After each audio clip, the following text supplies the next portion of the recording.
Okay, so on this video we're going to talk about some of the notification settings that you can do. So here, if you go up to pick one of these channels, um, just pick any channel that you want, and you can go up to channel settings, and then here notification preferences. Uh, you can also mute, but I wouldn't advise that because then you wouldn't get notified. So there's really no point for anyone to be a part of the room if they're going to mute. So here we'll click notification preferences.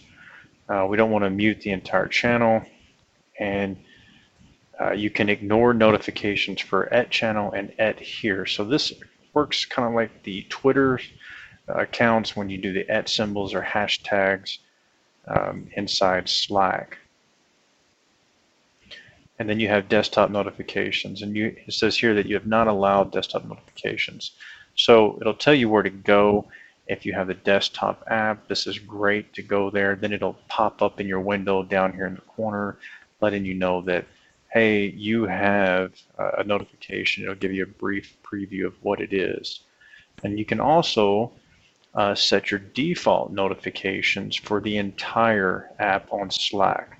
So let's go ahead and take a look at that. But remember, again, just go to the channel, go to the account or the notification preferences, and you can pick these. However, why be a part of it if you're just going to mute or ignore?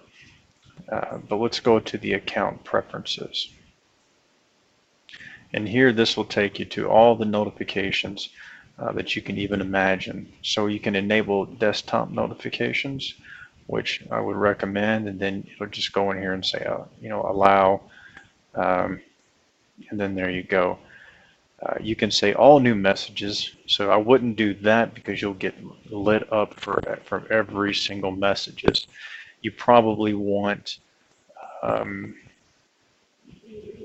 do the direct, well, you may want to do all messages at first to see what pertains to you and what may bother you, and then you can come back and change this. Or you can just do direct message mentions and keywords, or you can do nothing and you won't receive any notifications.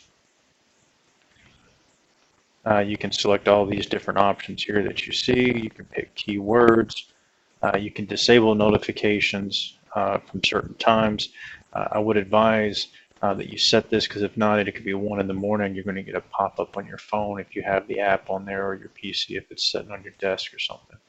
So you may want to fine-tune these. Here's sound and appearance.